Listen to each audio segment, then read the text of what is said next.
What up, guys? Welcome into hockey's favorite podcast. That's right, the Pacific Revision. Welcome. Hola, bienvenidos. All the beautiful things Eric has started to say. My name's Miguel. What's up, guy? Hi. How's everyone doing? Alongside me is my co-host, Eric. How are you, Eric? Hello. Just like old times, Miguel. Just like old times. Back. Just us two. In business. Back in business, baby. Just us two. Just the two of us. Just the two of us. Do you think we could make it if we tried? I think we could. Just you and I. What bangers of a first two season premiere. This is like part 3 of our season premiere. You know what I mean, Miguel? The party don't stop. You know what I mean? Shout out to Jesse Cohen of All the King's Men, getting it started with episode 1 of season 2. Episode 2 of season 2 saw Ken Boki of Sin Bin Vegas joining us to talk all things Golden Knights. And now it's just us, Miguel. And now it's just us. Go listen to those if you want some insight into both of our favorite teams as we head into this new season. To have you fought to myself, Eric. Man, can you believe it? 1 week away. I think it's 1 week away from the NHL season. It's less. It's well, technically yes. 3 days from I guess the Sharks and the Nashville Predators kicking it off in Europe. No one cares about those games. No. But at least the regular season will start in 3 days. Although I will say regular season starts in 6 days. Yeah, but I will say though, Miguel, Nashville did a little exhibition game against some team in Germany. Go watch the video of just them announcing Roman Yossi's existence. It is very loud and very cool. Is he from Germany? No, he's not. But you know, I'm assuming people from if you just go to Europe, people will show up for you. You know what I mean? Oh, he's from Switzerland. Yeah, but it's very, very cool. And yeah, man, I can't believe we're already here. We're already here. The off season done. Preseason still too long. Let me just say that much. Too long. But Miguel, how do you feel? How's Miguel feeling? Did that talk with Ken help you get a good grasp on the old Vegas Golden Knights heading into year number 6? I mean, yes, it's going to year 6. It was fun. It was great. It was nice to talk genuine about the Golden Knights and real expectations and real thoughts. Because you know me, I like to have some fun here. I like to play things up. Be unrealistic, some would say. I do, but I play it up. In reality, I'm actually pretty pessimistic about my teams and everything that I love. You know what I mean? But so I was going through. I thought we'd start off with this, Miguel. Start off.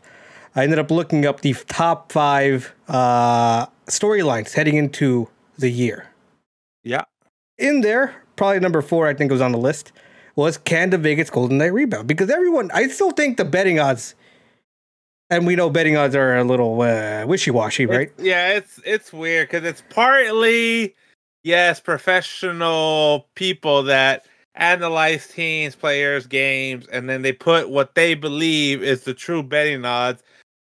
But then they are quickly, for those who don't know, when people start betting, then the odds will change depending on how much money is input into the bets.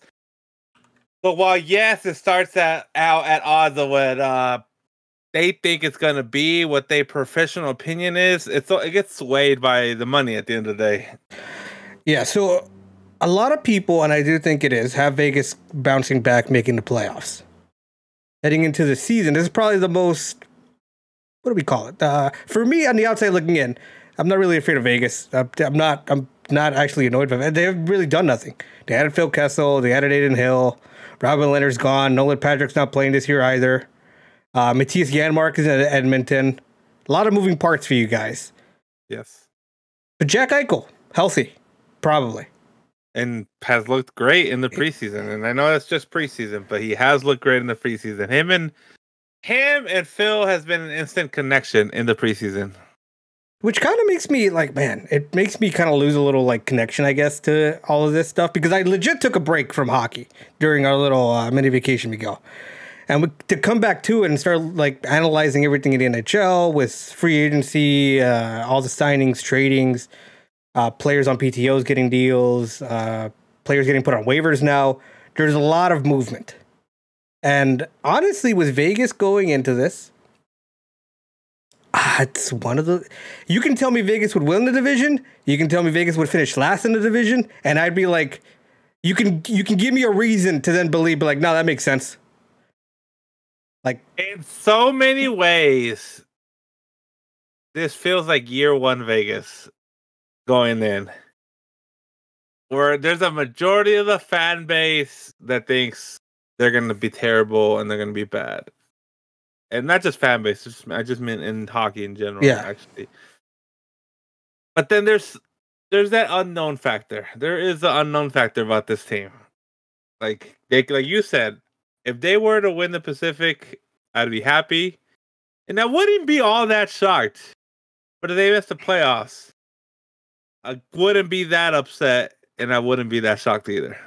I mean, Ken said it himself, you know what I mean? Like, this team is kind of sporadic, and it has missed that like bite that you guys had in year one, where you guys went into every building and had a reason to be bitter. You know what I mean? Yeah. Miguel, let me tell you, you know what's a good way to be bitter and play angry is going back to those barns where people were making fun of you guys for not maybe being able to score a goal in the shootout. You know what I mean? I agree. So we'll see. If Vegas comes back angry, I could see them making some noise, but again, you can tell me they missed the playoffs, and it makes absolute sense in how they can do it. Because like I said in that in the podcast with Ken, it feels. I hope I'm right. And it feels like it's that negative energy, that anger, the hate is fueling the team this year, and it feels like they truly are set out to do right, to prove the rest of the league wrong. And this team has always been at its best when they've been the underdog. And I'm not saying they truly are underdogs, but like there's that mentality, I think, and they thrive in that mentality. Whether you believe they're underdogs or not, that's a different story. But I think they have that mentality coming in. You know what I mean? I don't know, man. You guys were the bully for years 2 to 5, and you got bullied right back last season. You got bullied right back. Years. You're on the mud. You're on the ground looking up all of a sudden, and it's time to determine are you as the bully gonna just lay down there, or is it time to get back up and get a little revenge? Because everyone else is around you, Miguel, is better. For my wrestling fans, I think it's time that the Golden Knights are doing a face turn. They were the heels, and then they were the chicken shit heels who got their ass beat. You know you can still be heels, right? Like there's nothing you could do to turn face. No, they're turning face. They're turning face. The crowd, you have go away heat. People don't want to hear you anymore. They got a new coach, a more likable coach. Is he likable? Because the reason he got let go in good old Boston is because he's hard ass. Unlikable because of from his teams, but the fan base and everyone else liked them. We have Phil Kessel. Who doesn't love Phil Kessel? And it's a good point. When he beats, knock on wood, fingers crossed. When he beats, did you see that little hot dog cake they got him for his birthday? I did. Adorable. Again, I'm not just saying this because I'm a Vegas Golden fan. I've never seen Phil this happy since winning the cups. Like, well, I mean, he got banished to Arizona, teams. Miguel. Yeah, he was in shit teams and he always looked miserable. Whenever you see him in Golden Knights videos, photos, he looks so happy to be there. Except, and I encourage everyone to go look this up. On Twitter, on October 3rd, the Golden Knights, like, I don't even know what you call it, their social media person. Mm-hmm. Because you know how right now on Twitter and TikTok, the trend is to have the little tiny mic thing? Yes, and interviewing people. Yes, which I'm kind of over that, but whatever. So the girl had the tiny mic, was interviewing players coming out to the ice for practice and asking them, do you know what today's date is? Which was October 3rd. Which there's actually a few players that got it wrong. That thought it was October 2nd. And some thought it was October 4th. But I kind of get it because I be in that mentality too. Look, man, as someone who has to go to work all the time, and I'm sure they've been practicing going to the same routine every day, I don't know what day it is either. I agree. Either way. So the reason she was asking them that was because I guess it's a thing in Mean Girls. Never seen the movie. I've seen it, but I don't I like it, but I'm not like this crazy fanatic of it.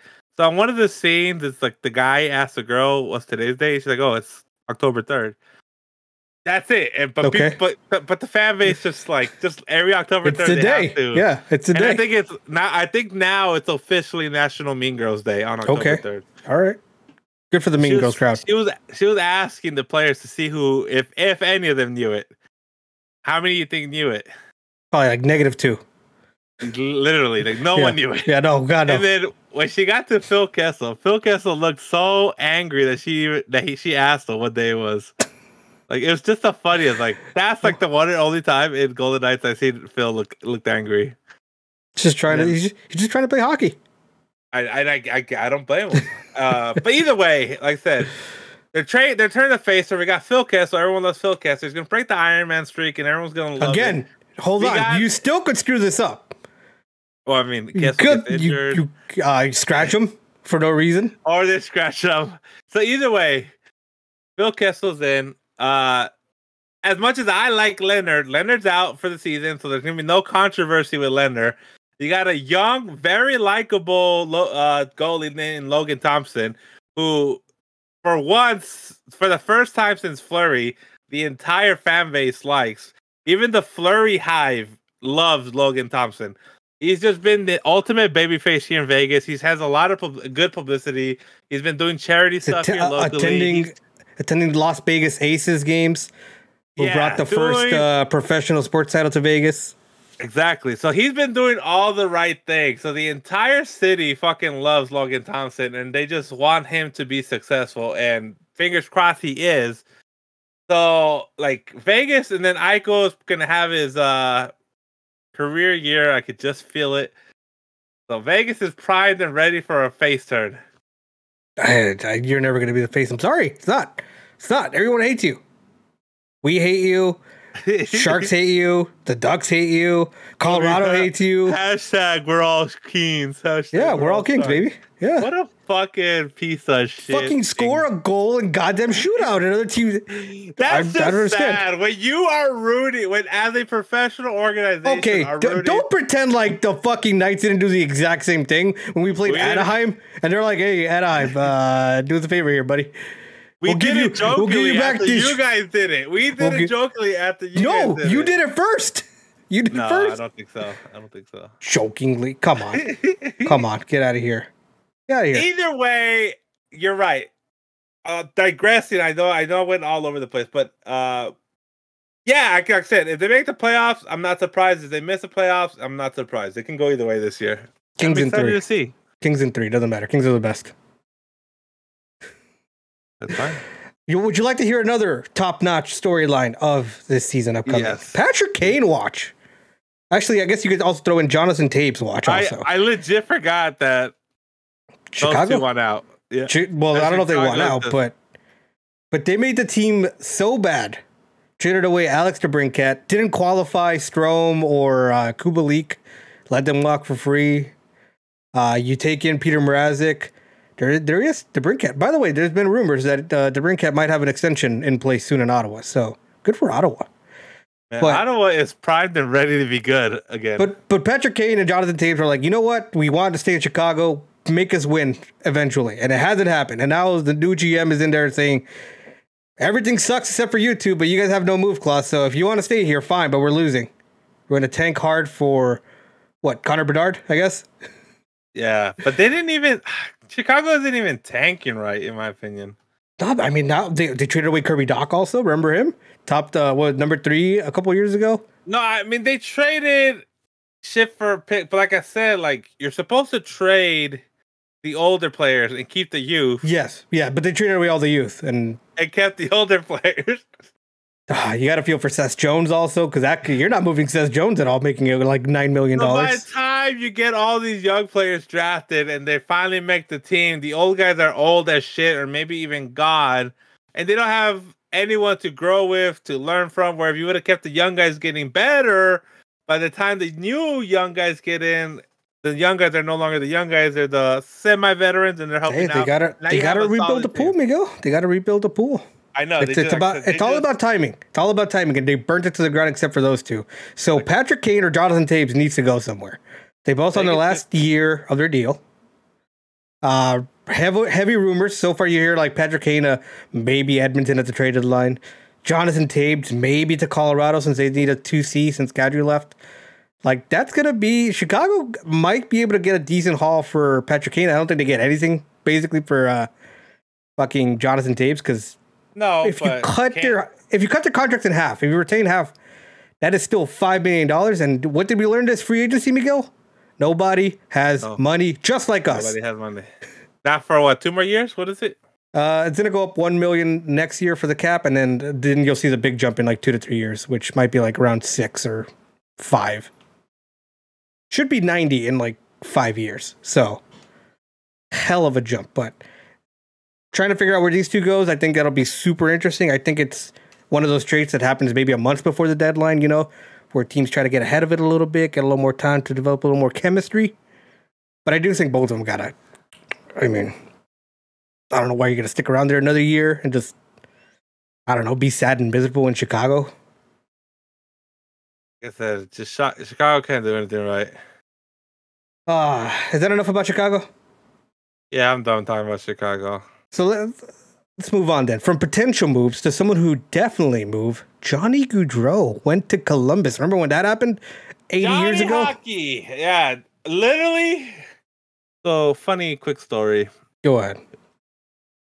When we're doing our fantasy draft amongst our close friends, at one point, like, I should pick up Johnny Gaudreau. And then I'm like, wait up, what team does Johnny Gaudreau play for? Legitimately. The answer? Columbus. And then when I saw it was Columbus, like, nah, I'll pass on Johnny Gaudreau for now. I don't know, man. They looked pretty good in the preseason. Him and Laine kind of developing that weird connection. You might have Kent Johnson centering both of them, maybe Alex Texier. Like, they're interesting. Wrong, and this is totally a guess, but I feel like most years the good teams in the regular season usually do pretty bad in the preseason, and the teams that do good in the preseason tend to end up being bad in the regular season. I don't think it means anything. I got to be honest. That's one of the things that I've been like I've been trying to stay away from like King's Twitter because people are worried about Cal Peterson right now. You're like, he had a down year last year, and he gave up 5 goals against the Ducks yesterday. Should we be worried because we gave him $5 million and this is the first year of it? Where I'm like, I understand. I understand wanting to look at preseason and make it mean something and feel like it matters, but it doesn't. I'm sorry, it doesn't. It makes it may give you peace of mind to not panic. Only the young guys take preseason serious. Yeah, but like I don't know. I'm just not. The guys with guaranteed roster spots, your Kopitar's, yeah, your Trevor Moore's, your Duda, they don't take this shit serious. They don't take the regular season serious. The preseason serious. No. So I'm like, we'll be fine. No one's checking. No one's fucking blocking shots. You know what I mean? Yeah. Like, and that doesn't mean shit. And even early in the regular season, all right? I'll take last year, for example, for LA. We kicked Vegas' ass, right? 6-2. Correct. What happened the next, 6 games? They went 0-5-1, all right? So, even one game doesn't matter because they started the year 1-6-1. You know what I mean? Yeah. You need time. I understand wanting peace of mind to be like, all right, we got everything set. Everyone's developing where they should be. Cool. That's about it. It only gives you hope. Jack Eichel looking great in the preseason. Awesome. Amazing. Round of applause to him. You know what I mean? Doesn't really matter if you're 6 games in and you're like, oh, he's having kind of trouble scoring against I don't know, Columbus. You know what I mean? If we're talking about them right now. Very, very few players are consistent the entire season. You know what I mean? Yeah.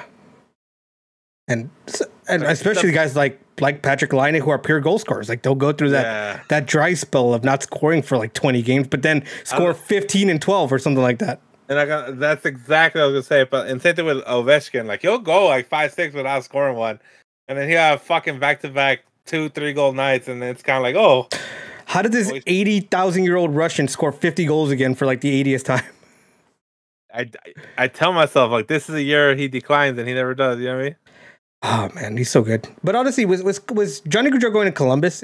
It's definitely a reminder for me that everybody kind of has a shot this year. Last year, I felt like we had at least a handful of teams, maybe 6, that all right, you're not making the playoffs. There's no hope. You know what I mean? This year, who are those teams? Columbus got better, so they're going to be fighting for a while. Detroit got better, they're going to be fighting for a while. Buffalo looked pretty improved at the end of last year. They'll have Owen Power now for a full year. Rasmus Dahlin gets to do stuff. Kentage Thompson scored 40 goals. Ottawa got Claude Giroux, Alex DeBrincat, some goaltending now, although Cam Talbot's going to be out for like a month. But I don't think that, like, outside of Chicago, Philly, and Arizona, I would say everyone has a decent shot for you to play some meaningful hockey, like maybe into March and April. The other one that's kind of like a big question mark too for me personally, Montreal. That's another one where I'm not saying I don't think they could be great, but they're not going to be like as bad as they were last year. But they're not exactly. They're not a bad team. They have a lot of youth and a lot of talent. It's just Miguel, do me a favor. Do me a favor. I want you to pull up the playoffs from last year. Give me one team that you think is going to fall out. One team that's going to fall out, and then one team that could make the playoffs after missing last year. I mean, because my team, you know who my vote is on team that missed the playoffs. That's not Vegas. Okay. It's not Vegas. All right. But Miguel, I already know you're going to say Vegas wins the cup after missing the playoffs. I understand. That's how it goes. Yeah, because honestly, because like in the East, you say Boston, like all their injuries, like they're going to start the season without McAvoy, Taylor Hall, Brad Marchand. That's a lot. I know. And that Atlantic's pretty good. But I just don't know. Like, is Ottawa good enough to replace Boston in the playoffs? Let's see. I don't know. Also LA. LA could be another team that you like assume. And I do believe they got better, but like again, like we said about the Pacific, like everyone else also got better. Vancouver could be a team that like could sneak in. The easy answer is Predators. To fall out? To fall out. The easy answer. But I don't like stuff easy. My life isn't easy. Okay. So I'm gonna go with more soccer, I guess. Okay. A more surprising pick. A more surprising pick, yes. I mean, depends how you look at it. Some might see it surprising, some might not see it surprising. I'm gonna say Florida doesn't make the playoffs. Jesus! Wow. Yeah. Wow. I don't see. I think they're again probably gonna win the President's Trophy. Nashville's too easy. That's too easy. You know, I respect it, Miguel. I respect it. I just think it's a dumb thing to consider that Florida's gonna somehow miss the playoffs after winning the President's Trophy. The curse of Hoover Joe. Watch. You think so? I think so. Fuck man. You know what I mean? I will take the easy way out. I'm going to say Boston falls out. And that's easy.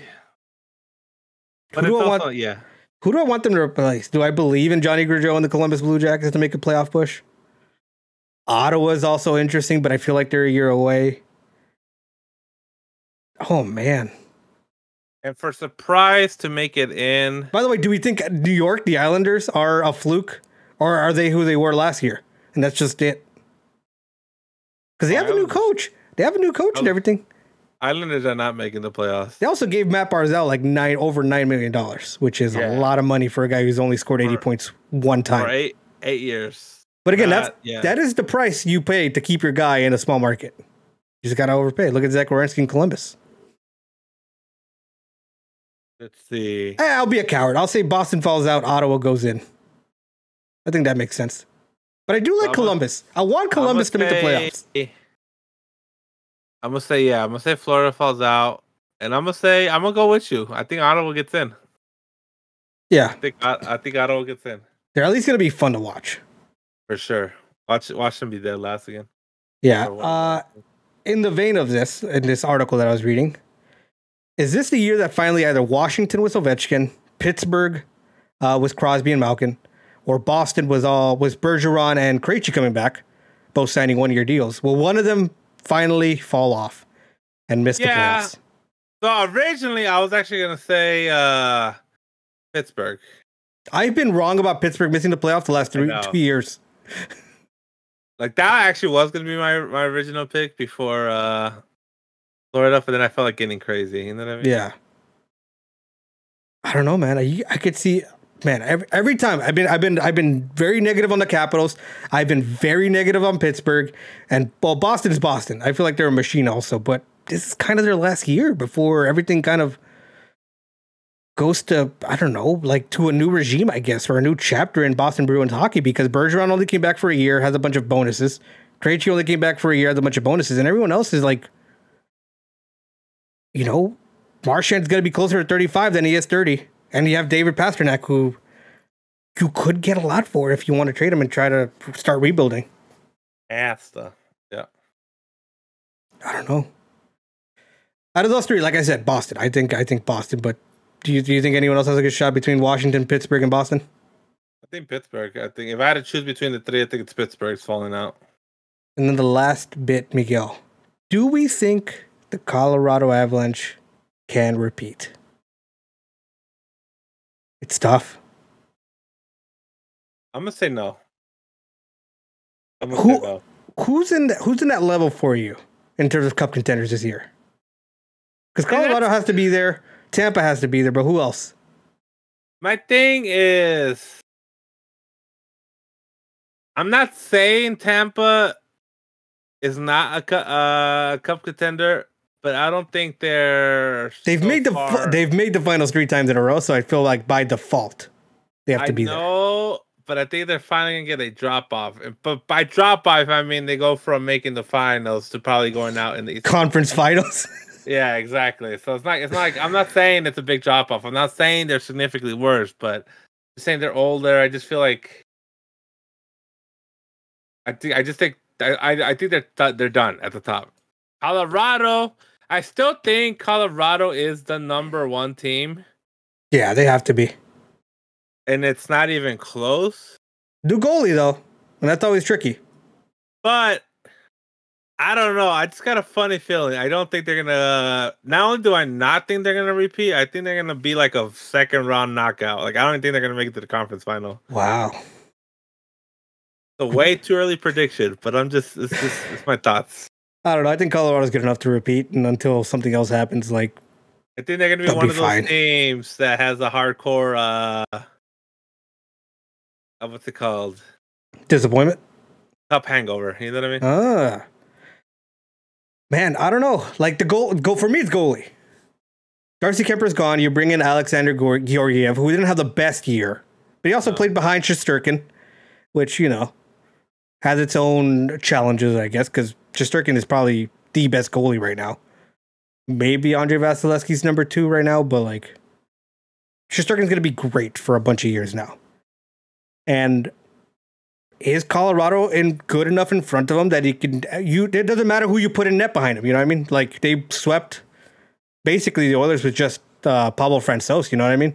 Yeah. So, no, I agree. You still got Makar, who's probably the best defenseman. McKinnon's still incredible. Rantanen, Landeskog's gonna take a little time to get back since he's starting to get hurt. But their second line center is gonna be interesting. We'll see if they pick someone up at the deadline, but I think it's them. If you had to ask me what cup contenders are, it's them, Tampa, Carolina, New York, and maybe the Edmonton Oilers and Calgary Flames. I'm gonna say, like, I don't think there's an obvious outside of Colorado, but I don't think they're gonna win it. But I don't think there's an obvious, like, oh, these are the clear-cut head of the pack anymore. I don't know. I think it's going to be a lot closer. I think a lot of teams just kind of, I don't know, with the cap not going, like, up, and that's like, you have a lot of people getting dragged down, and it's going to average out. That's why I said, like, outside of 3 teams, I genuinely believe, I think it's going to Chicago, Arizona, Philly. I think those are your no hope, go get Connor Bedard, you know what I mean? You're going to be bad this year. And that's 3 out of 32, you know what I mean? Yeah, exactly. Like, I guess you could throw in, like, San Jose in there, but, like, I feel like San Jose is, like, mediocre, unfortunately, for them, like, which is the worst thing you could be. I just pulled up every team list. Teams that I don't think I have 0 chance. Chicago, 0 chance, like you said. Philly, 0 chance, like you said. Arizona, 0 chance, like you said. I'm gonna go in. You might be calling me crazy, but I don't think they're gonna fall off this hard, but I don't think Nashville has a chance. And but what I mean by have a chance of like, if everything goes right for Nashville, like if UC Sauer plays great, Philip Forsberg scores 40 goals, you can see this team in the playoffs. Okay, just barely, but you can see them in the playoffs. As far as teams that I don't think have any chance of making the playoffs, I agree with your three choices, and then I also would add the Sharks. And everyone else, I think as of now has a fair chance, maybe even get into a wild card. And if you want to, even if you want to lower the bar to that, like you're playing games that matters into March and April. Yeah, like you might not be in it, but like you'll be chasing, and it'll be interesting. Agree. But I'm sure by November there's going to be teams that are going to be like, yeah, we're not making it. Injuries could happen. You know what I mean? Like, and they just pile up and never stop. Like we saw with both of our teams. Like, I think your team was third most mind games lost. My team was fourth. And you just kind of struggle and hope everyone else is around you also getting hurt at the same time. Like, being healthy is such an underrated thing, but it's also something you can't predict. So, I mean, that's part of the game. It is. Who can stay healthiest? But, man, I'm so excited hockey's back. Miguel, those are your top 5 storylines heading into the year. Brought to you by an article I found on the internet. So, good job, internet. Thank you. Good job, internet. What do you think, Miguel? We think we're done? No, I got at least one thing I would like to talk about. What do you got from me, baby? There is a few RFAs out there that still have not signed. Oh yeah, on the dotted line. Who are they? One really big one too. Jason Robertson. Oof. Who has not signed, and Dallas has some cap space. Not a lot. Not enough cap space. Like Barzal got $9 million, and I'm sorry. I'd rather have Robertson on my team. Oh, Robertson's numbers are insane. Like, Miguel, I know you don't like advanced analytics and stuff like that, but you don't need advanced analytics to tell you that Jason Robertson fucking rules. Oh, I hate Dallas, and like you said, I'm not a stat analysis, whatever. I love Jason Robertson. This kid's fucking exciting. He's cool. He's low key one of the best players in the NHL. And he plays in Dallas. He plays in Dallas because he's in Dallas. Like he's better than he was better than Lafreniere. He's better than Lafreniere, I should say. And Lafreniere gets more attention. Better than Caulfield. Caulfield gets more attention. He's better. It's the market, baby. It's the market. He's better than Suzuki. Suzuki gets more. He's definitely up there. I think he's definitely up there. Like. Oh man, it's gonna suck though. Like he's not Makar levels, but I mean he's not that far behind. He's a bona fide all-star on that team. He's the best player on Dallas. Yep. Like easily. Like maybe you can make a case for Jake Ottinger, but goalies are weird and it's a totally different position, so it's hard to compare the two. But yeah, right now Dallas has 7.8 in cap space, and that's not enough. You need like $9 million. If I was Jason Robertson, I'd be like $9 million. He better not sign for less than 9. Yeah, you need 9, especially after the Barzal news. Like, you know what I mean? Oh yeah. But again, that's the price you pay for wanting to keep your players in a small market. I'm sure Dallas looked at that Barzal deal and was like, "You son of a bitch, you motherfuckers." Oh, I'd be upset. I'd be upset. Maybe you were like trying to maybe you were trying to convince him to like 7. He's like, I don't know, and then you get an alert on their phone, and the GM's like, don't look at that, and then he looks up like, oh, Barzal got 9. Well, the price just went up. So, do you think? What do you think happens with Dallas and Robertson? Because they gotta deal someone out to sign him. They do. Do you remember William Nylander when he signed his current deal? He went all the way to December 1st, which is the last day you can sign RFAs, or else they can't play in the playoffs for you, basically. Yeah. Or I think they can play in that season at all. I'm not sure. One of the others. But I know they definitely can't play in the playoffs, and it went that far in. And Nylander was kind of bad. And by kind of bad, I mean really bad that year. No training camp and starting in the middle of the year. Like, Dude, you're wasting if you're Dallas, you're wasting a lot of time getting this guy in. The season's a week away, and you're nowhere close to a deal. Yeah, and I don't think Dallas is a decent team. They got a lot of youth, but if they want to make the playoffs, if they want a shot at the playoffs, they need Jason Robertson. They 100% need Jason Robertson. Yeah, and I don't know. Like, I don't know if the GM just can't find a deal, can't do anything, because again, nobody has money. But call call Arizona. See what it takes to take one of your shitty contracts. Right? Because right now, Jamie Benn's deal is fucking hurting you. I feel like people underestimate how bad a position Dallas is. I think to get rid of anybody, they might have to give up a first. Like, because everyone knows, like, they need Jason Robertson. Yeah. Yeah, and I don't know. Dallas you need to do it. Already doesn't have their first for this year, upcoming year. You know, it's crazy. I'm looking at this list of like teams with salary cap, and Dallas sounds like they have nothing, but they're the 1, 2, 3, 4, 6th most team with cap space. No one has anything. They have what, 7?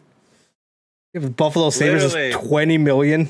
I was about to say, call up Arizona, call up Buffalo right now. Like, that's impressive. But yeah, you got to call somebody and just be like, Buffalo, Arizona, what is it going to take? You know where they fucked up? You know what's killing Dallas? Jamie Benn. I said that. 9.5 for 3 more years. To a lesser extent, Tyler Seguin. You got to get rid of one of them too. You have to. I mean, realistically, you should get rid of Jamie Benn. Would you like to learn a Tyler Seguin fact? Please. Not by cap space, but by money being paid to him this year. He's getting paid the most out of any NHL player this year for his salary. I think it's like $13 million. Oh, it's because it's so weird how they do that shit. Like, because they average it out. But this year, Tyler Seguin is making the most money this season. But shove it up your ass, Nathan McKinnon. I don't know. I'm looking. His deal doesn't kick until next year, so he's still underpaid for this year. But I'm looking at all of them. Like, there's not really a budget. It's just that one terrible contract of Jamie Benn and Seguin that absolutely kills you. But speaking of other teams, Miguel, what's happening with old Nicholas Hague? So, I mean, we won't get too much into it, as we talked about it last week. We did. But Nicholas Hague still has not signed, and as of yesterday was reported, there is zero progress, like absolute zero. There's very little to no contact between Nick Hague's agent and the Vegas Golden Knights. Because I honestly believe Vegas is fine if he sits out the whole year in their head. I think they're like, the only way Nick Hague gets signed to the money he wants, and I don't know how much that is, but you got to imagine he's asking for 3. Maybe 3.5. I would guess 3.5. He's worth, in my opinion, at most 3. And he may be worth more like in a year or two, but as of today, I think he's worth 3 at most. And that's being a little generous. Either way, I think his agent's asking for 3, maybe 3.5. And Vegas is just not going to pay that. They can't. They're not like in cap issues anymore so much, but I mean, they don't have like money just laying around either. You know what I mean? I mean, you're still, according to this, and this is before everything, you're $11 million over the cap. Yeah, but then let me see. Does this still doesn't have Leonard? Does it? No, Leonard's on LTIR here. Braswat should probably go on LTIR, correct? He's gonna go on LTIR most likely. Shea Weber's already. I don't know. Cap friendly's a little funky right now, just because like it's right before the season. Yeah. Realistically, you should have like $2-ish million with everyone going on LTIR. Yeah, I believe it has LTIR at 0 still on the top for some reason. So they're under the cap by maybe 2. Well, it depends if you want to add Brisson or not. Yes, I know. If you add Brisson, they're 3 under the cap, which is enough to sign Hague.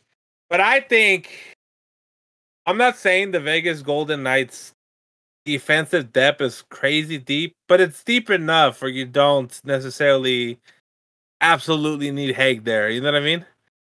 And I think Vegas is fine with one or two things happening. Either he's one or two, three things. He sits out the fucking season, which he's too young and hasn't established himself enough, in my opinion, to do that. I don't think he has a bunch of money laying around. You know what I mean? And like I said, he's not established enough where he could just take a season off. You know what I mean? Yeah. But also, like, I don't know. It might be, it also outside of like money stuff, like it might be a year's thing too. Like, you don't want to have a 1-year deal for $1 million and have to do this again.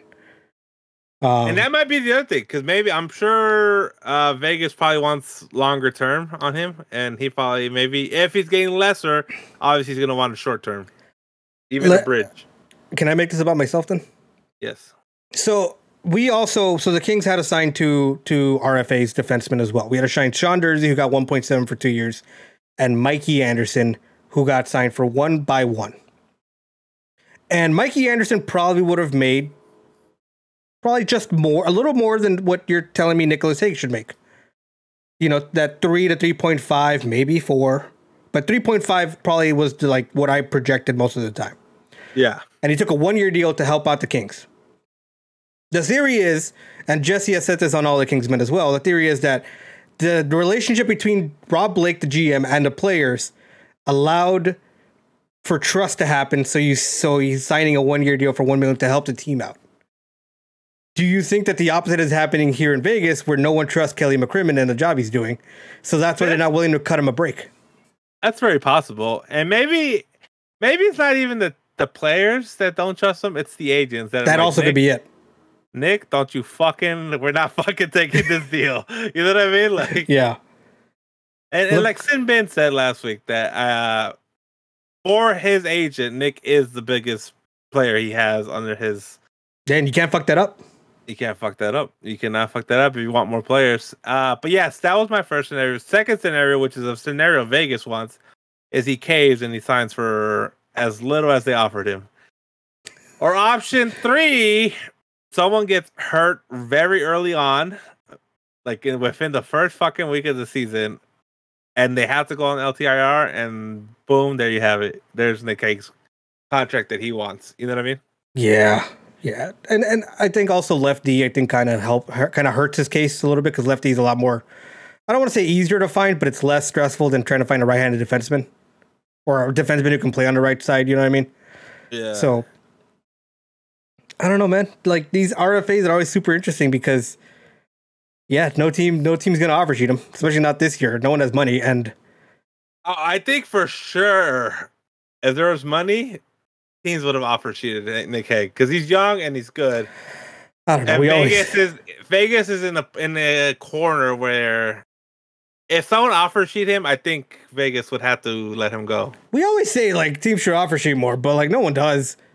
No, we had it happen twice, and one because Mark Bergemon's a madman, and 2 was out of spite because of Carolina. Out of spite, yeah, it was 100% out of spite.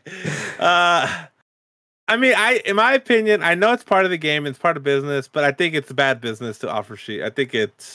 I mean, it fucks up your relationship with other GMs you have to make a trade with. It does. It does.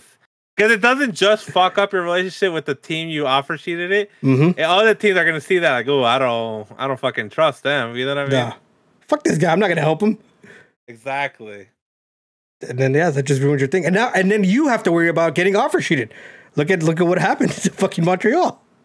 Exactly. I love the pettiness. I love doing anything out of spite. 10 out of 10 do anything out of spite all the time. But it kind of paid off for Carolina, honestly. They got a free player.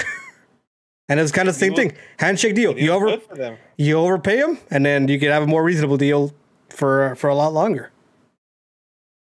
But yeah, I mean that's it for me. Like, I know there's other RFAs, but I mean, Jason Robertson's only the big one, and I only talk Nick Hague because he's on Vegas. I know. We have to make it about you a little bit. A little bit. You know? I know we had a whole episode dedicated to you last week, but we got to keep you interested, or else you don't come back. So, what do you think, Miguel? Are you excited for the season? I'm freaking excited. How are we? You know what? Let's just plan our next episode. How are we doing this? I'll be in Cleveland next week, unfortunately. From what day to what day? For a whole week. Should I just record from Cleveland? You're going to have to. Live from my hotel room in Cleveland, Ohio. Because here's the thing. We'll record from your hotel room. But all right, fine.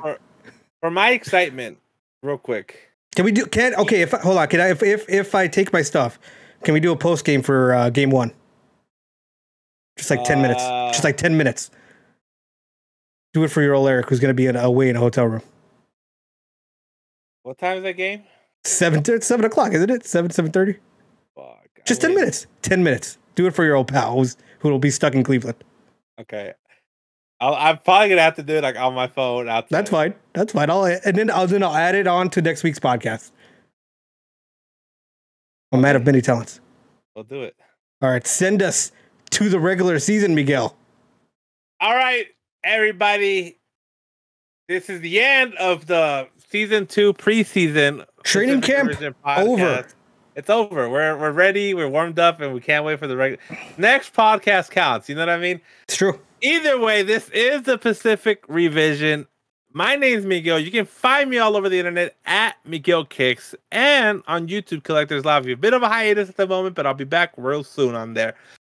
Eric, where can the people find you? You can find me Instagram, Twitter at _Erick Oriana. That's _ERICKORELLANA. I met a sloth today, and you can see me meet that sloth. A real life sloth. Greatest day of my life. Either way, for all you still listening, thank you so much. We really do appreciate every single one of you. Everyone. And if you can, go meet a sloth. Go meet a sloth. And have a wonderful day. 10 out of 10 would recommend.